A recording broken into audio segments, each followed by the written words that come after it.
নমস্কার বন্ধুরা, সবাইকে আমার কিচেনে স্বাগতম। আজকে আমরা আপনাদের সাথে চুষি পিঠের রেসিপি শেয়ার করতে চলেছি। আপনারা সম্পূর্ণ ভিডিওটি মনোযোগ সহকারে দেখতে থাকুন। এই রেসিপিটি করার জন্য সবার প্রথমে জল গরম করে তার মধ্যে সামান্য নুন দিয়ে চালের গুঁড়ো দিয়ে দিতে হবে। এবার লো ফ্লেমে সবকিছু খুব ভালোভাবে খুন্তির সাহায্যে নেড়ে চেড়ে মিশিয়ে ঢাকা চাপা দিয়ে কিছুক্ষণের জন্য সেদ্ধ করে নিতে হবে। এবার এই চালের গুঁড়ো থেকে আমরা একটি ডো তৈরি করব। ডো বানানোর জন্য ওই চালের গুঁড়ো একটা বাটিতে নিয়ে খুব ভালোভাবে প্রথমে ঠান্ডা করে নিতে হবে।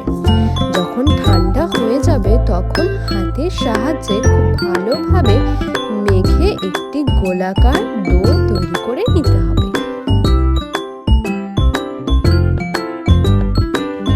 এবার ওই ডোটি থেকে আপনারা স্ক্রিনে ঠিক যেরকম দেখতে পাচ্ছেন ওভাবেই হাতের মাধ্যমে ডোলে সরু সরু নুডলসের আকারে তৈরি করে নেবেন এবং এই নুডলসগুলো থেকেই আমরা চুষি পিঠে তৈরি করব।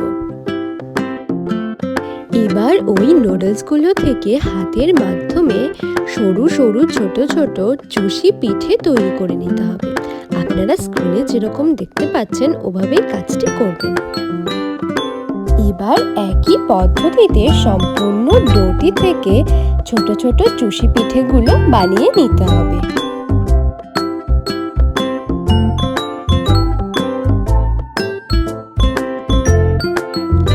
এবার একটি হাঁড়িতে বেশ অনেকটা পরিমাণের দুধ গরম করে তার মধ্যে দিয়ে দিতে হবে তেজপাতা আর সাথে দিতে হবে দারচিনি এবং এলাচ। দুধটাকে নেড়ে চেড়ে এবার দিয়ে দিতে হবে মিষ্টির জন্য চিনি এবং চিনির সাথে সাথে আমরা কিন্তু কিছুটা পরিমাণের নলেন গুঁড়ো ব্যবহার করেছিলাম। এটা কিন্তু অপশনাল, আপনারা চাইলে শুধু নলেন গুঁড়েও এই রেসিপিটি করতে পারেন, আবার নলেন গুড় ছাড়া শুধু চিনিতেও এই রেসিপিটি করতে পারেন।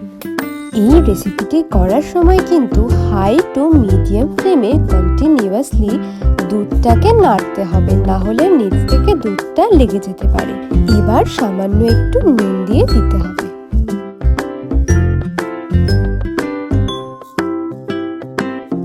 এবার ওই আগে থেকে বানিয়ে রাখা চুষিগুলো দুধের মধ্যে দিয়ে দিতে হবে।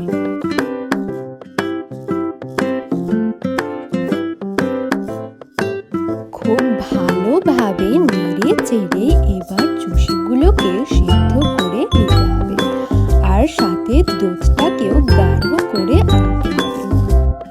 এই রেসিপিটিতে কিন্তু দুধের মধ্যে জল দেওয়ার কোনো প্রয়োজন নেই, শুধু খাঁটি দুধ দিয়েই এই রেসিপিটি করলে দারুণ সুন্দর হবে। আপনারা দেখতেই পেলেন কত সহজে তৈরি হয়ে গেল বাঙালির এই ঐতিহ্যবাহী পিঠেটি। আপনাদের ওখানে এই পিঠেটিকে কি নামে ডাকা হয় অবশ্যই কিন্তু কমেন্টে জানাবেন। আমাদের এখানে কিন্তু চুষি পিঠে বলা হয়।